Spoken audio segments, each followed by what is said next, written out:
to immediately point out that my opponent failed to address the prompt at any point during her speech. Not once did she explicitly state that she was arguing that animal testing should be banned. This is caused the vote in favor of my argument, because voting in favor of my opponent's argument would establish that one does not even have to acknowledge the resolved in a debate, and as a result, debate itself would deteriorate if one were to vote in her favor. Now that aside, I will assume from my opponent's speech that she is proposing a complete ban on animal testing. I, on the other hand, propose a counterplan to the resolved. I propose a federal ban on all animal testing used for cosmetic purposes, but propose to keep intact animal testing for the advancement of science and medicine. To ban animal testing in its entirety would cripple modern medicine and science. For us to understand just how vital animal testing is to medicine, I turn to Ak H. Budding, the former scientific advisor to the Research Defense Study in London, and Adrian Morrison, the director of the Laboratory for the Science of Brain in Sleep at the University of Pennsylvania, School of Veterinary Medicine, who in their article, Animal Research is Vital to Medicine, write, and I quote, "To detail all the progress that relied on animal experimentation would require many times the amount of space allotted to us. Indeed, we cannot think of an area of medicine research that does not owe many of its most important advances to animal experiments." End quote. By not banning animal testing in the field of medicine, we ensure the further advancement of medicine and science. This, in turn, will lead to better vaccines and cures to diseases which decimate the human population. We have, in our hands, with the prospect of animal testing, the ability to save countless human lives. That is the benefit of animal testing.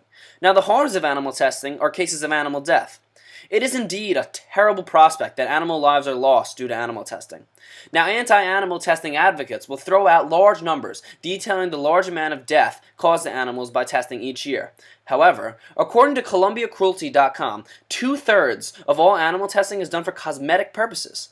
Under my proposed counterplan, cosmetic animal testing will be banned, and therefore 2/3 of all animal testing will cease. The remaining 1/3 of animals still being tested will be being tested for the benefit of humanity and not for the improvement of makeup.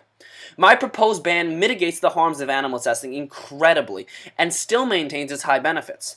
According to research from Oxford University, animal testing is currently being employed to make advances in curing diseases such as cancer, heart disease, diabetes, and HIV/AIDS. We all know someone affected by at least one of these diseases, and we have, in animal testing, the ability to help them.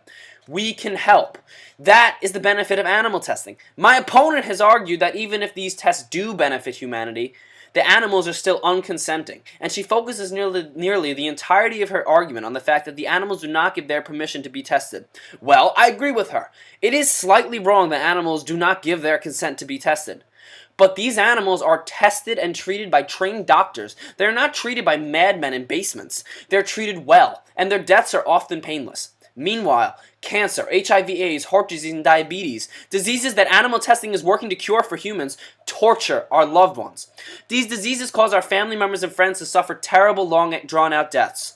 Now, I fervently believe that the humane deaths of animals involved in animal testing for the advancement of medicine is worth saving our grandparents the agony of cancer. If we ban animal testing regarding cosmetics, but allow it for medicine and scientific purposes, we eliminate the needless harms of animal testing and yet keep its supreme benefits. My counter plan is the optimal plan with regard for animal testing.